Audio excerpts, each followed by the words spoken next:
All right, ready to dive deep. Today we're all about owning our mornings with Liz Plosser's book as our guide. And don't worry, this isn't about turning into some kind of superhuman who's like up at 5 a.m. doing yoga and green juice and Right, not at all.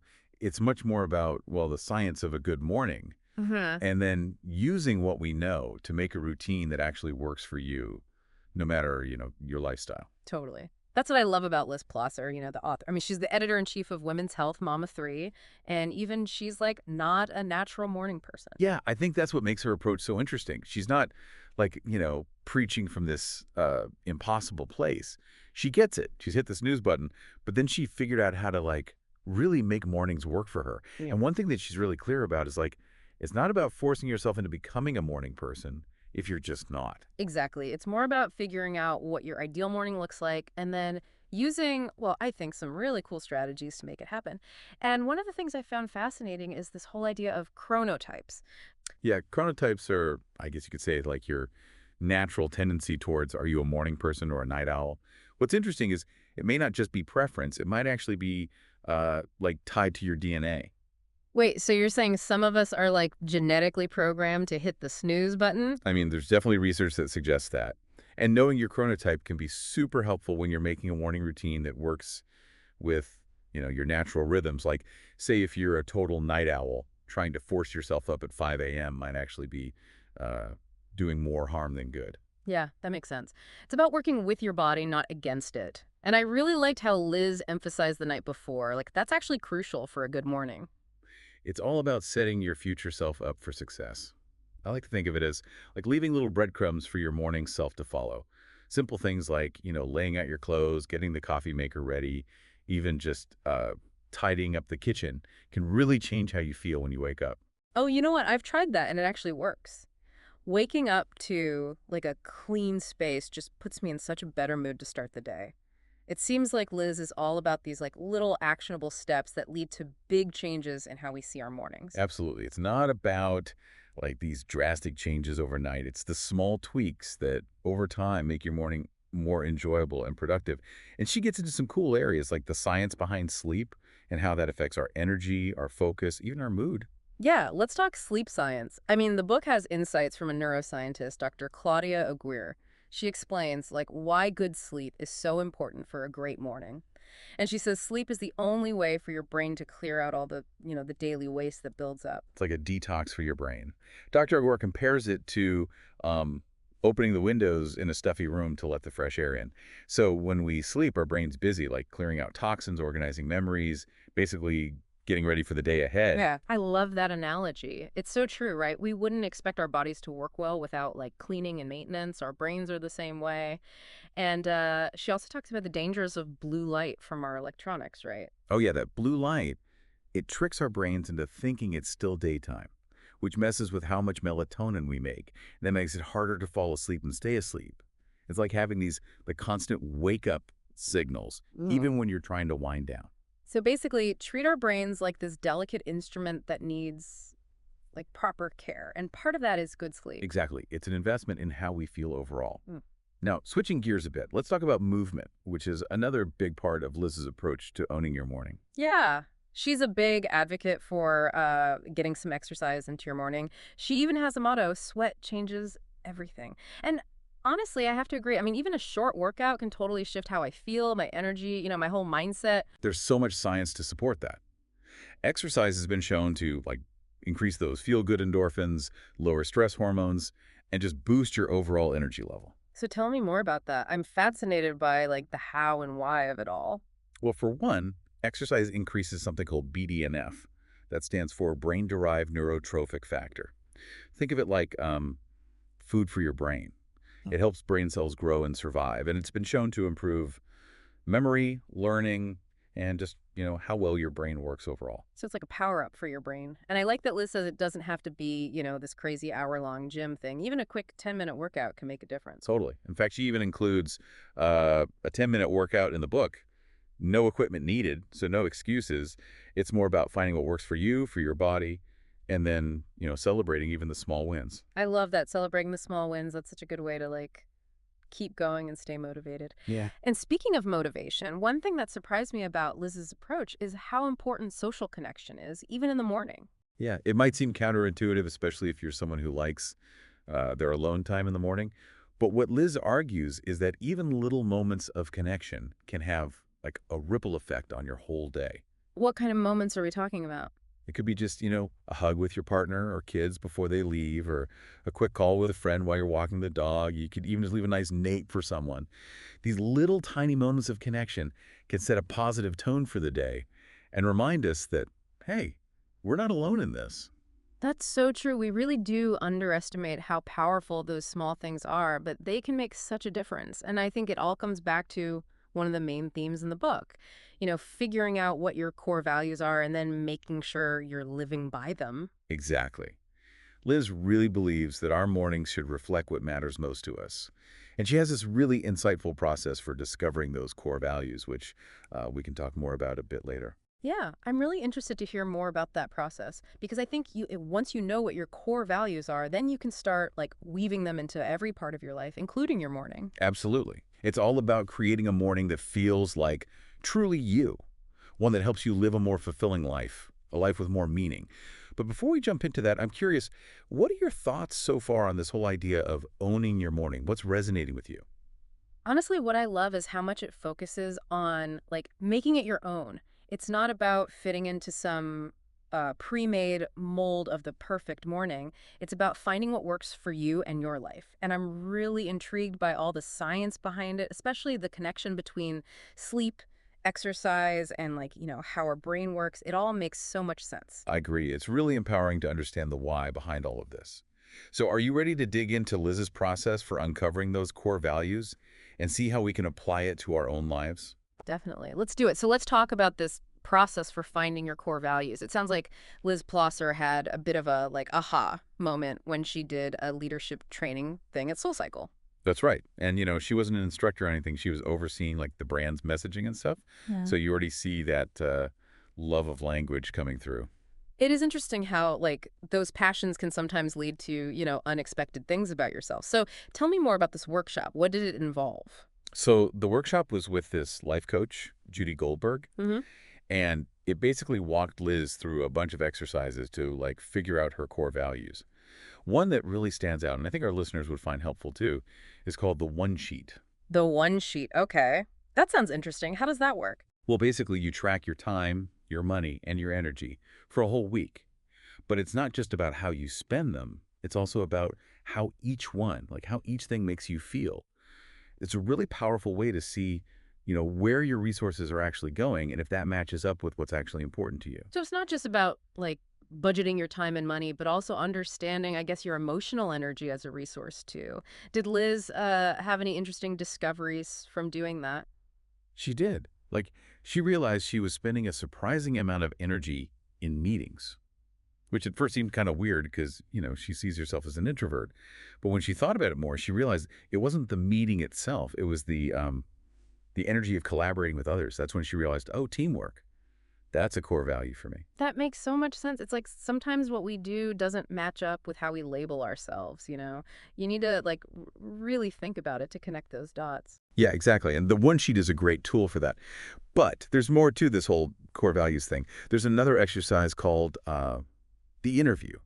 The interview. Okay, tell me about that one. That sounds pretty intense. It can be, yeah, but in a good way. Basically, you ask yourself these really deep questions. You can do it alone or even have a friend interview you. Questions like, what makes you lose track of time? Or what really lights you up?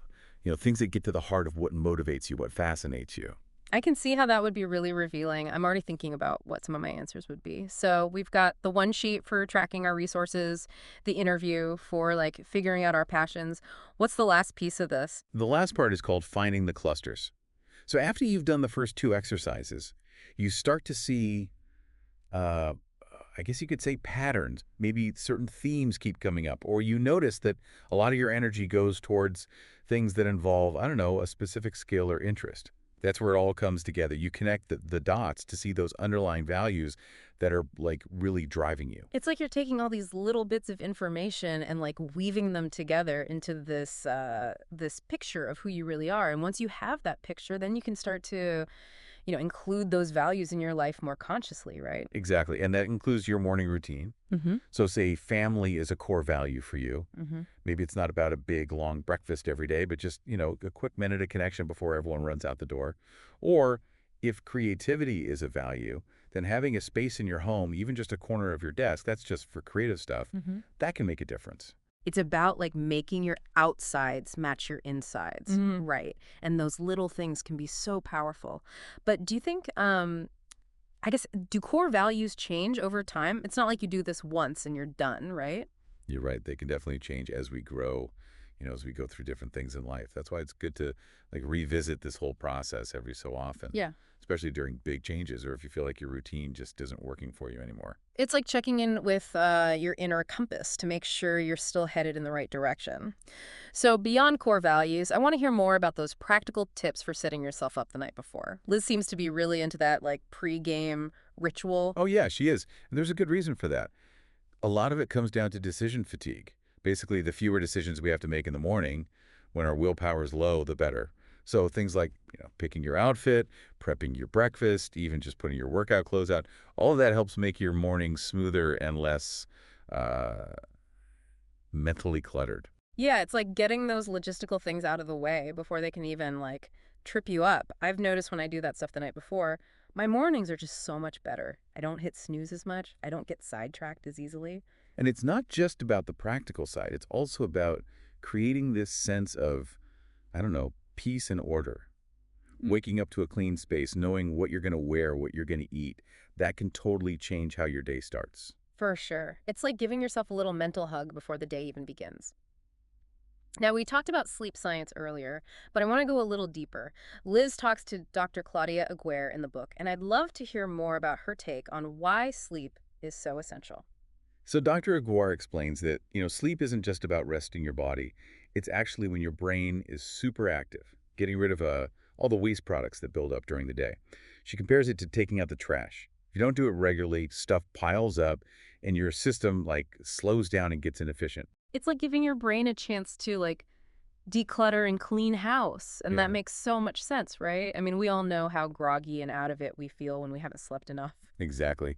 And Dr. Aguirre also talks about how important it is to have, a relaxing bedtime routine. Things like taking a bath, reading a book, listening to calming music. All that helps tell your body, okay, it's time to wind down. I've been trying out different bedtime routines lately, and it really is amazing how much of a difference they make. I fall asleep faster, I wake up feeling more rested. That's awesome. It's all about finding what works for you and then, making it a regular thing. Hmm. And speaking of regular things, let's talk about movement.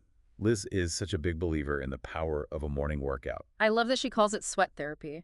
She talks about how it's good not just for your body, but for your mind and how you feel emotionally, too. And she's so right. Exercise has been shown to, increase those feel-good endorphins, reduce stress hormones, and it gives you more energy. And it doesn't have to be some big, crazy workout.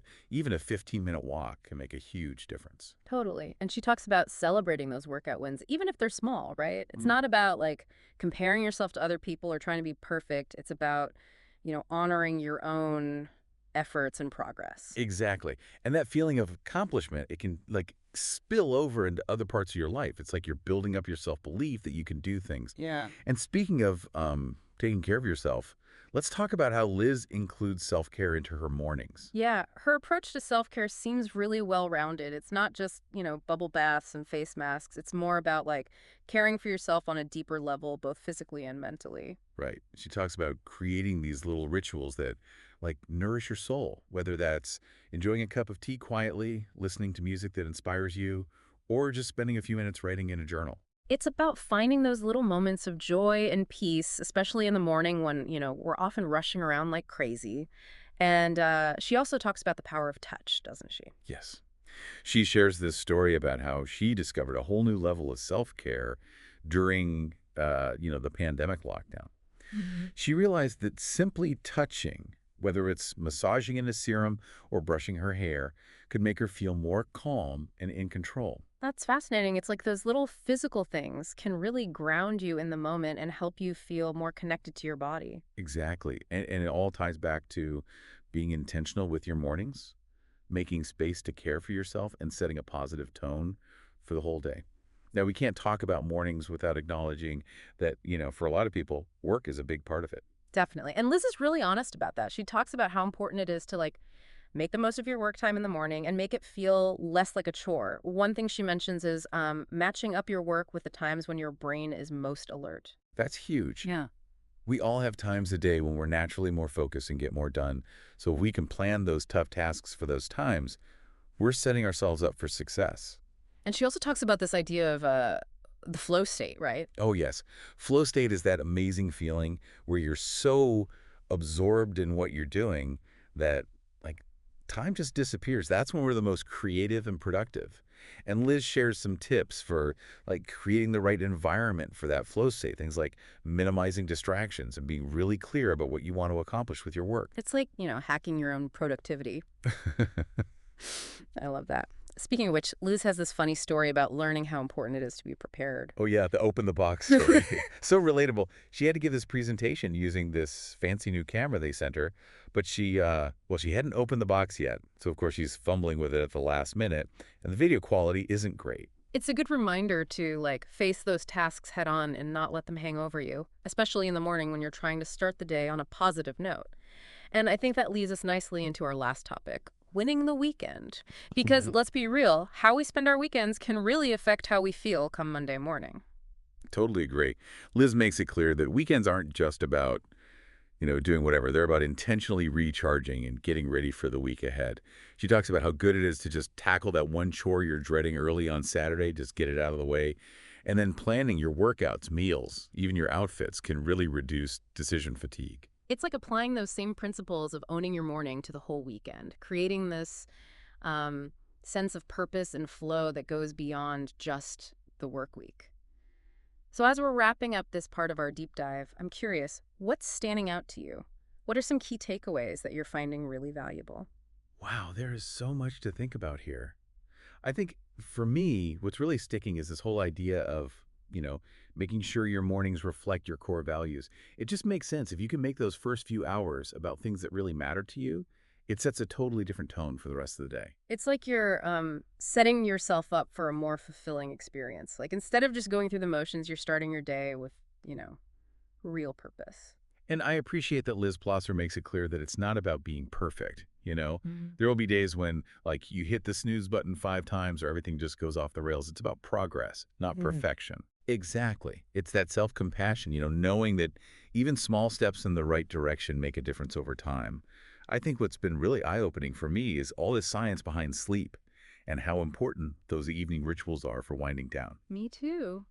It's easy to think of sleep as something you can skip, but when you realize how important it is for, well, everything, your body and mind, then it becomes a priority. And I've noticed when I get enough sleep, everything just seems to go smoother. I found the same thing. It's like when you're well rested, you can handle more. Mhm. You're just better equipped to deal with whatever comes up.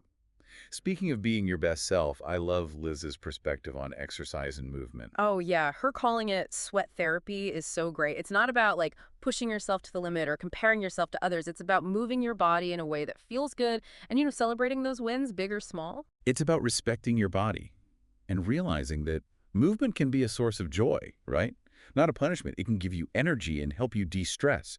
And it doesn't need to be complicated. It could be, I don't know, dancing in your living room, a walk outside, or even just stretching before bed. And those little bits of movement can really make a difference in your whole day. It's like you're telling your mind and body, hey, we're ready for this. And we can't forget those little moments of connection in the morning. Even something small like a hug, a quick call, just exchanging smiles, it can change everything. It's so true. It reminds you that, you're not in this alone. And feeling connected can really give you a boost, especially on tough days. So as we wrap up this deep dive into Own Your Morning, I think the big takeaway is intentionality. It's not about following some strict set of rules. It's about making a morning routine that feels right for you, something that supports the life you want. It's about taking charge of those first few hours and using them to set the tone for your whole day. So as you go about your day, Think about one small change you could make to your morning this week. What could you do to make it feel more like a source of energy, something that really inspires you? It could be anything, really. Setting your alarm a few minutes early to enjoy a quiet cup of coffee, taking some deep breaths before you check your phone, maybe adding a little meditation. It's not about these big sweeping changes. It's the small, intentional choices that can shift your whole mindset and set you up for a better day. So get out there and own your morning. You have the power to make a routine that nourishes you, gives you energy, and helps you live your best life. We can't wait to hear how it goes for you.